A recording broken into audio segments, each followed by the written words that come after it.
अब तक, सत्य का साहस।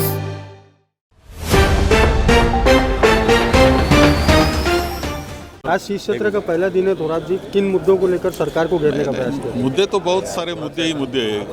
पूरा स्टेट बहुत गंभीर स्थिति से गुजर रहा है और सरकार है कि नहीं, अस्तित्व सरकार का, यही पहला सवाल हमारा है। ऐसा है कि इतने ओले पड़ रहे हैं, पूरे किसान की हालत बहुत ख़राब हो गई है, कोई कुछ कर रहे ही नहीं रहे। हमें देखता है कि महंगाई प्रचंड बढ़ गई है, बेरोजगारी बढ़ गई है, हमारे हॉस्पिटल में बच्चे मर रहे हैं, ये हमारे लिए तो बहुत लज्जास्पद है। क्या कारण लगता है धरातल में कांग्रेस का कोई आंदोलन नहीं दिखाई देता? नहीं, हम तो कर रहे हैं, पूरा आंदोलन चल रहे हैं, हम पूरे अगेंस्ट, सरकार के अगेंस्ट है। उनको ये सब काम करने के लिए हम उसको राजी करने वाले हैं। किन मुद्दों को लेकर सरकार को घेरने का प्रयास करेंगे कांग्रेस? नहीं, मैंने वही अभी थोड़ी देर पहले कहा कि मोदाने के प्यार में पड़ी हुई सरकार को जो है वो अवकाळी पाऊस में शेतकरी का जो नुकसान हुआ है, विदर्भ मराठवाड़ों के जो बाकी शेतकरी और कष्टकरी के मुद्दे हैं, साथ ही साथ युवा महिलाओं के मुद्दे हैं, एट्रोसिटीज़ के मुद्दे हैं। महिला जो चाहे आपको पता है कि नागपुर में ही आपके घटना हो गई, 2 बच्चे गए थे एक मंदिर में और उनको मारा गया। इस तरह की घटनाएं होती हैं। तो होम मिनिस्टर यहाँ के हैं, उप मुख्यमंत्री महोदय, तो मुझे लगता है कल भीड़ में परसों घटना एक हुई थी जब वो शासन अपने दारी का प्रोग्राम कर रहे थे।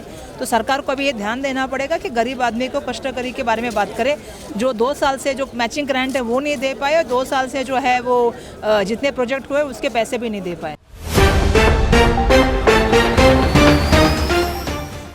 देखो, ऐसा है, इशू इतने सारे कि ये सरकार ने पूरे महाराष्ट्र को ही तबाह करके रखा है। जाति जाति में लड़ाई लड़ा के रखी है, किसानों की आत्महत्या बड़े पैमाने में हो रही है, बेरोजगारों की आत्महत्या हो रही है, गृहिणी की आत्महत्या हो रही है और राज्य को तबाह करके रखा है। और इसलिए ये कम दिनों का सेशन और उसमें कैसे इशू कहाँ से शुरुआत करे और कहाँ ख़त्म करे, क्योंकि सरकार तो अपनी पीठ अपने हाथ से लटकाने लगी है। तो इसका मतलब ही है कि एकदम क्लियर परिस्थितियाँ है कि महाराष्ट्र जैसे एक राज्य को तबाह करने में बीजेपी ने जो प्लान बनाया था, बीजेपी उसमें सक्सेस हुई है और कई विषय हम लोग असेंबली में उठाएंगे।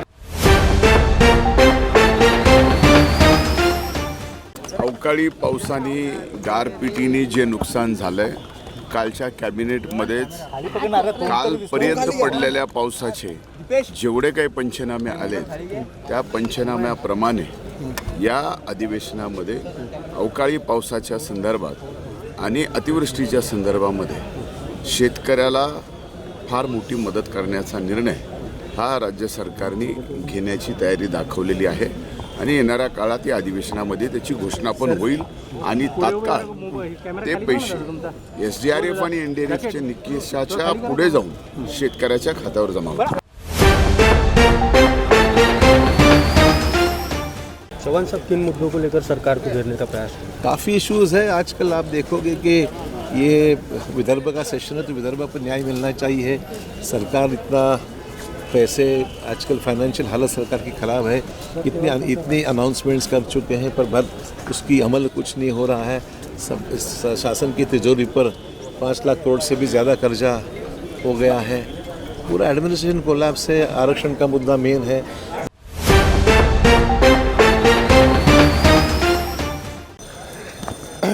पूरी तरह से सकारात्मकता के साथ चर्चा होगी। अब जो विषय आएंगे सारे विषयों को हम जवाब देंगे। सरकार पॉजिटिव मानसिकता पे